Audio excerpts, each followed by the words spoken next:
کئی سال گزر گئے۔ 6 صدی میں خانہ کعبہ کا نگراں عبد المطلب کو بنایا گیا، جو حضرت محمد مصطفیٰ صلی اللہ تعالیٰ علیہ وسلم کے دادا تھے۔ ایک رات عبد المطلب کو خواب میں بشارت ہوئی کہ کوئی ان سے کہہ رہا ہے طیبہ کھودو۔ حضرت عبد المطلب کو طیبہ کے بارے میں کچھ بھی معلوم نہیں تھا کہ طیبہ کیا ہے۔ اگلی رات پھر خواب آیا اور بشارت ہوئی کہ بررخ کو کھودو، مگر وہ بررخ کو بھی نہیں جانتے تھے۔ تیسری رات خواب میں ان سے کہا گیا کہ مجنوعہ کو کھودو، لیکن یہ بات بھی ان کے سمجھ میں نہ آئی۔ چوتھی مرتبہ خواب میں ایک شخص نظر آیا، وہ کہہ رہا تھا کہ تم زمزم کو کھودو۔ آپ نے پوچھا کہ زمزم کیا ہے اور کہاں پر ہے؟ جواب ملا کہ زمزم وہ ہے کہ جس کا پانی کبھی ختم نہیں ہوگا، نہ کبھی خشک ہوگا، حاجیوں کو ہر طرح سیراب کرے گا۔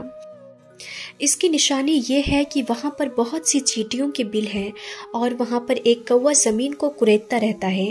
اگلے دن صبح سویرے عبد المطلب اپنے بیٹے حارث کو ساتھ لے کر زمزم کی تلاش میں چل دیے اور ڈھونڈنے کے بعد ان کو وہ جگہ مل گئی جس کی تلاش میں وہ آئے تھے۔ عبد المطلب نے اپنے بیٹے کے ساتھ وہ زمین کو کھودنا شروع کر دیے۔ تبھی اہل قریش وہاں آئے اور ان کو کھدائی کرنے سے روکنے لگے اور کہنے لگے کہ اس جگہ تو بتوں کے نام پر قربانیاں دی جاتی ہے، یہ مقدس جگہ ہے۔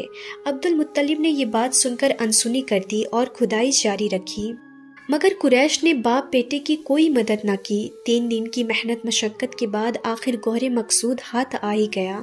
عبد المطلب کھدائی کرتے اور حارث مٹی اٹھا کر باہر پھینکتے رہے۔ زمزم کا کنواں نکل آیا اور عبد المطلب کے ہاتھ بے شمار خزانہ ملا جو بنو جہرم قبیلے نے زمزم کنویں میں دفن کیا تھا۔ ابو قریش کی بھی آنکھیں کھل گئی۔ وہ عبد المطلب کے پاس آئے اور کہنے لگے کنواں تو ہمارے باپ اسماعیل کا ہے، جو خزانہ آپ کو ملا ہے اس میں ہمارا بھی برابر کا حق ہے۔ عبد المطلب نے صاف صاف انکار کر دیا۔ قریش والے بھی پیچھے ہٹنے والے نہیں تھے، انہوں نے لڑائی اور جھگڑے کی دھمکی دے دی۔ ابن اسحاق کی روایت ہے کہ معاملہ خراب ہوتا دیکھ کر عبد المطلب نے پیشکش کی کہ معاملے کا سمجھوتا کر لیا جائے۔ چنانچہ اس جھگڑے کو نپٹانے کے لیے عرب کے دستور کے مطابق کسی با علم اور دانش مند شخص پر فیصلہ چھوڑا گیا۔ اس کے لیے وہ لوگ شام کے لیے روانہ ہوئے۔ راستہ کافی لمبا تھا جس کی وجہ سے اس کے پاس مسکجوں میں جتنا پانی تھا سب ختم ہو گیا تھا۔ پیاس کے مارے لوگوں کی جان نکلنے لگی۔ جن کے پاس چند گھونٹ پانی تھا انہوں نے دوسروں کو دینے سے انکار کر دیا۔ عبد المطلب کے ساتھ ہی زندگی سے مایوس ہو گئے اور نوبت یہاں تک آ پہنچی کہ ان ساتھیوں نے کچھ قبریں بھی کھوج ڈالے تاکہ جو پہلے مر جائے تو دوسرے لوگ ان کو دفنا دے۔ عبد المطلب نے جب ان کی یہ حالت دیکھی تو مشورہ دیا کہ اس طرح بیٹھ کر موت کا انتظار کرنے کے بجائے سفر جاری رکھا جائے، شاید کوئی بستی نظر آ جائے۔ عبد المطلب نے جیسے ہی اپنے گھٹنے کو سفر کے لیے کھڑا کیا تو اس کے نیچے سے شری اور عمدہ پانی کا چشمہ پھوٹ پڑا۔ اس کو دیکھ کر سب حیران رہ گئے اور خوش ہو کر عبد المطلب نے زور سے نعرہ لگایا۔ سب نے پانی پیا اور اپنے اپنے برتن بھر لیے۔ یہ ماجرا دیکھ کر اہل قریش کے سردار نے عبد المطلب سے کہا، اب ہمیں آگے جانے کی کوئی ضرورت نہیں ہے، کیونکہ اللہ تبارک و تعالیٰ نے راستے میں ہی تمہارے حق میں فیصلہ کر دیا ہے۔ اب ہم لوگ تم سے زمزم کے مسئلے پر نہیں جھگڑیں گے۔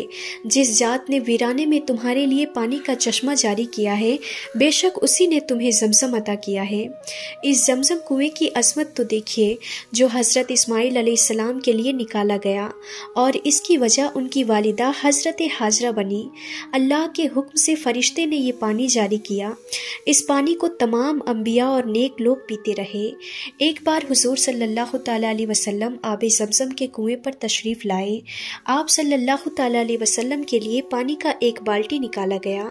آپ صلی اللہ تعالیٰ علیہ وسلم نے کھڑے کھڑے اس میں سے کچھ پانی نوش فرمایا، پھر اس میں کلی کر دی اور بالٹی کو کنویں میں انڈیل دیا۔ گویا یہ پانی آپ صلی اللہ تعالیٰ علیہ وسلم کا جھوٹا ہے۔ حضور صلی اللہ تعالیٰ علیہ وسلم نے فرمایا، آب زمزم ہر بیماری کے لیے شفا ہے۔ آب زمزم کا کنواں خانہ کعبہ کی جنوب مشرق میں تقریباً 21 میٹر کے فاصلے پر تہ خانے میں موجود ہے۔ اس کنویں کی گہرائی تقریباً 98 فٹ ہے۔ 1953 تک یہ پانی بالٹی کے ذریعے نکالا جاتا تھا، مگر اب مسجد حرام کے اندر اور باہر الگ الگ جگہوں پر آب زمزم کی سبیلیں لگا دی گئی ہے۔ زمزم کا پانی مسجد نبوی میں بھی عام ملتا ہے اور حجاج کرام یہ پانی دنیا بھر میں اپنے ساتھ لے جاتے ہیں۔ آب زمزم دنیا کا وہ واحد پانی ہے جس کو پینے کے بعد بیماریوں سے شفا ملتی ہے اور جس کے پیتے وقت مانگی جانے والی دعا بھی قبول ہوتی ہے۔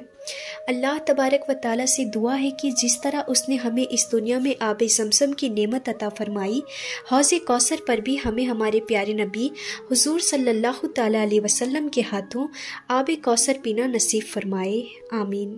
تو ناظرین، آج کے اس ویڈیو میں بس اتنا ہی۔ انشاءاللہ پھر ملیں گے ایسے ہی انفارمیٹیو ویڈیوز کے ساتھ، تب تک کے لیے خدا حافظ۔